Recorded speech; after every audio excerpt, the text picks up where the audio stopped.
Welcome, my energetic beings, to the Musing Show. I'm your host, once again, holistic shamedium and subtle energy surgeon, Tanya D. So with gratitude, go ahead and comment, like, and share. And if you'd like to be on, meet me for coffee, or if you have a musing suggestion, just go ahead and comment that as well. So I was gone to Africa, or away to Africa, for most of the month of January. So this show is a little delayed as I want to muse about both the Chinese astrology, the year of the metal rat, and the Dagara Cosmology, where this is a Earth year. So in Chinese medicine, or in the Chinese astrology and in the Dagara Cosmology, each year has its own energy. It's said that each one of us is influenced by the energy of the time of our birth. And every year that this dominating energy of that year will affect each person in different ways. And according to their dominating personal energy received at the time you were born. So the Chinese astrology calendar, it actually consists of, which you probably know if you're crazy as I am, 12 signs representing these animals. And these animals illustrate the different energies of each year. And each of these animals are aligned into 5 types. And each of these types reflect one of those 5 elements. So the 5 elements describe the cyclical movement through space and time of the natural forces of yin and yang. So this is kind of fundamental to all energy in consideration with this Chinese and Taoist culture. Sorry, I'm having a cold, but so each animal appears in 5 different versions. So to take it into consideration of all these characteristics or these 5 elements. Are you getting confused yet? So together they form a cycle of 60 years that constantly repeats itself. Years ending in an odd number are said to be yin, and years ending in an even number are said to be yang. So 2020 is said to be a yang year, and it's also the year of what we call the white rat, and the white rat is one of the 5 colors of the different types of rat, as they correspond to one of the 5 elements. So the white rat is actually the metal rat. In addition to the yang energy, it brings together these individual characteristics that are ascribed to the mythical rat and those of the metal element itself.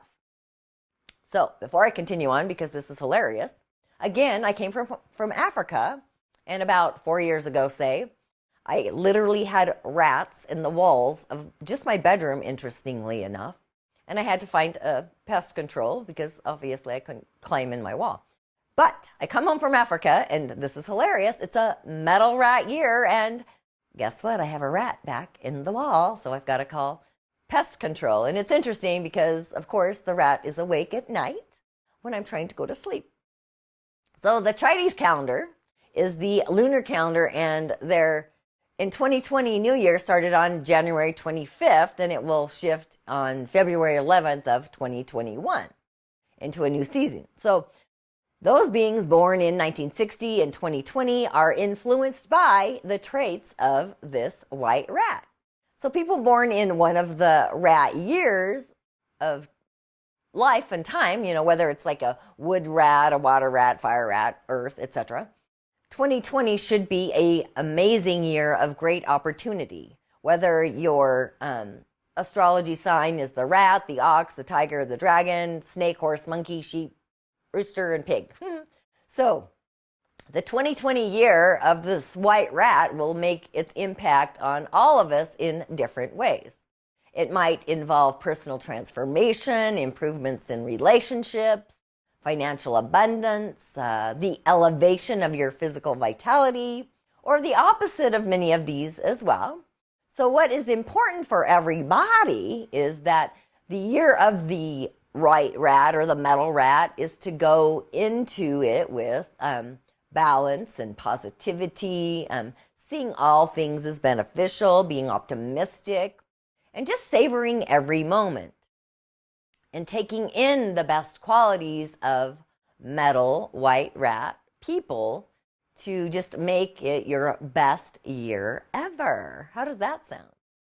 So 2020 is a masculine yang energy year. So masculine yang energy is symbolized as a weapon. So this metal rat person is a goal achiever and also a survivor. It possesses many powerful qualities that enable them, whether male or female, it enables their ability to accomplish and actually survive. So among these qualities are kindness, independence, strong will, being determined, the ability to focus. But there is also a secret side to this white rat's refined personality, like jealousy, competitiveness, and even an obsession with achieving success no matter the cost, along with acquiring possessions at a very low cost. So the white rat can be an astute business person or an investor, often a charmer with an alluring or even entertaining personality. On the flip side, however, this white rat at times can be overly talkative, loud, aggressive, might impulsively demonstrate a gruff, callous, or cold nature. So these attributes actually come from the influence of metal, and the white rat's often challenged to have balanced relationships instead of finding themselves in enabling codependent relationships, deriving worth or validation that's indispensable with their partners. So to find relationship balance, this rat will always want to allow their partner interdependence and equality, like latitude, to express and to actually choose for themselves because they are goal-orientated. So if romantic and frivolous, they are going to cost them money, and they need to provide tangible results. But at the same time, because the white rat is so much of a sensualist and connoisseur of life, they'll somewhat uncharacteristically spend money on fine worldly possessions and experiences, even though they'll want to bargain those rates. Ha ha. And I actually dated a guy years ago who, within those 4 pillars, because there's 4 of them in Chinese astrology, he actually had this metal rat quality, and he was frugal as all could be and harsh as well. But yeah, he wanted fine, exquisite things without paying for them. He wanted a bargain price. So they feel all experiences very deeply, and though they are often challenged to vulnerability to express themselves, they often are able to do this. And they succeed the best by embracing change, just letting go of their opinions and gracefully releasing the past. And in the Dagara Cosmology, we have moved into an Earth year. So let us remember, in the Dagara Cosmology, the element of Earth embodies both feminine and masculine. So the feminine, that's the Earth Mother. And the Earth, if you think about Mother Earth, she provides comfort, belonging, pampering, nourishment, and even nurturing. She actually holds and comforts us. She's both tender and fierce. So the Earth symbolized the mother on whose lap every body finds a home, nourishment, support, comfort, and even empowerment. Representing principles of inclusion, Earth is the ground that we walk upon, which we identify ourselves and even others. It's what gives us identity and a sense of belonging, and it's produced as the result of the encounter between fire and water. Earth actually represents healing and survival, right? You're between the two. So you have unconditional love and caring. And Earth loves to give and give love abundantly. So in other words, Earth cares as much for the crooked as it does for the honest. So both of them are allowed to walk on her. So the Earth is where we belong. She's our home. She gives us sustenance, unconditionality. She makes it possible for us to feel connected. So Earth is where we go and also where we depart from. What this means is that she sees us in a way that nobody else can. The nourishment and the support of this Earth Mother grants us the feeling of belonging that allows us to expand and grow because we feel within ourselves very strong. Our well-being depends on this feeling of belonging, and maybe this is why each of us fosters some type of territorial instinct, wishing to protect that which actually nourishes us. So I have what I call a fairy mound in my front yard, created from the earth or dirt, and I generally do offerings during the full and the new moon, but it's just a point of energy to communicate directly to Mother Earth. I also, during times of pain or scarcity, I go ahead and I ask Mother Earth, my fairy mound, for nourishment, and nourishment of the spirit, nourishment of the body, nourishment of the soul, and just sharing from my heart space, being embraced by this fairy mound, feeling this earthly embrace and communion. So I also do offerings to my fairy realm and this fairy mound. But the masculine earth, which is the father, provides deep rootedness. It's an umbrella of protection. It's an unending strength, rootedness, power, safe, solid container. So the earth male, the masculine, is both tender and fierce as well, because earth protection reflects this undivided commitment to each and every one of us. So we, in turn, need to protect the earth. We are provided with abundance of resources with this 2020 Earth year.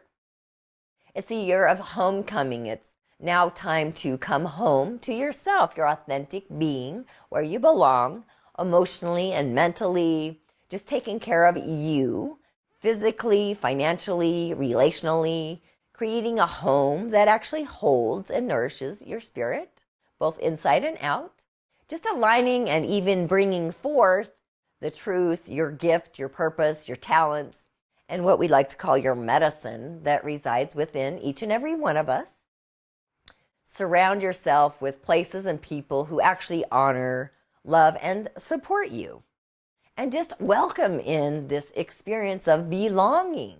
Just coming home to your family or even your community, and bring in your own truth, your signature frequency, your gifts, your home, your family, your village, and even out into the world. Just allowing yourself to receive support and be grounded, held, nurtured, and honored. So the world, if you've been out there paying attention, which I do not watch the news, the world actually just needs each and every one of us now more than ever. So thanks for tuning in and letting me be musing. And if you haven't followed me on any social media, please go ahead and do that. You can find me at What's Up Tanya D on Facebook. On Instagram, I'm at the Tanya D. On Twitter, I'm at Green Skinny Girl. On YouTube, I'm Tanya D.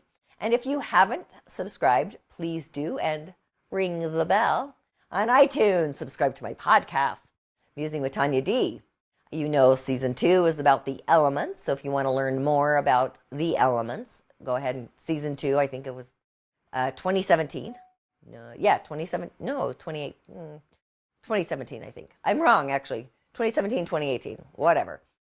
2019 was the energy world, and now I'm into the subtle energy season. You can also find me on Spotify. And go ahead and visit my corridor for well-being and healing at club.tanyad.tv. This is where I host my online healing courses. I do divinations if you're interested in a session or a reading to explore. I also have tanyad.tv, where I have the energetic skin and body products that I use and recommend, all energy-based, elementally based, along with essential oils and everything else.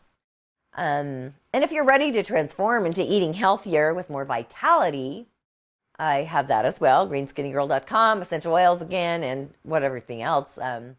And you can find all the links in the show notes. And again, until next time, Ashe. Thanks for joining me.